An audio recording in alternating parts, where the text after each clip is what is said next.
Hi, Flora. Uh, I first came to learn of, Machado de Assis, of course, as a Brazilian in school, as a 13 or 14-year-old. And I gotta tell you, I don't think I like it very much back then.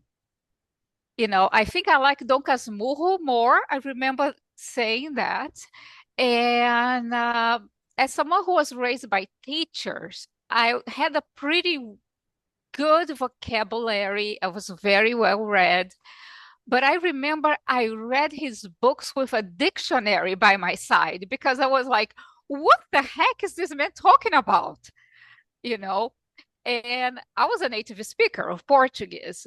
So even though you know Portuguese, you studied Portuguese, did you come across what the hell is coisas?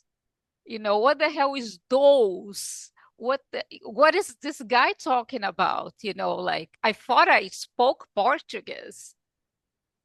Did you come Uh, across those moments? Because yeah, absolutely. I mean, the first time I read it, I absolutely read it with a dictionary by my side. I was in no condition to not have a dictionary immediately at hand.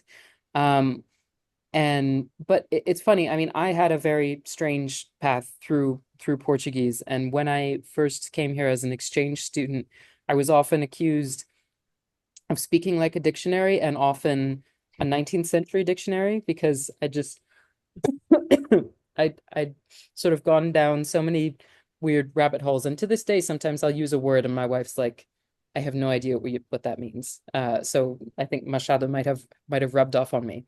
Um, but the perhaps the more surprising parts that I came across in translation weren't necessarily those antiquated words or, some refined turn of phrase. It was when those sentences that you sort of read over and you understand it. You understand it. But when you go to translate, you realize that you have no idea what he's saying. It's like he's just stacked these layers of meaning. So those were the real, those were my dark nights of the soul. If it were just 19th century vocabulary, that would have been great.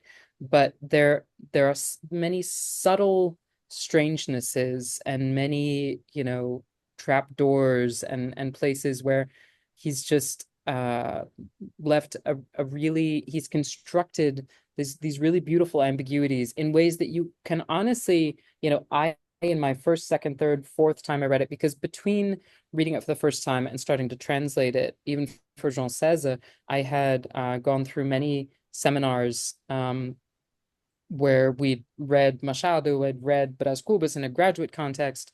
And even then you can skate over these things. And there are certain things that translation just forces you to tackle head on, that then you realize you've really gone through the looking glass and you're really forced to grapple with the work itself.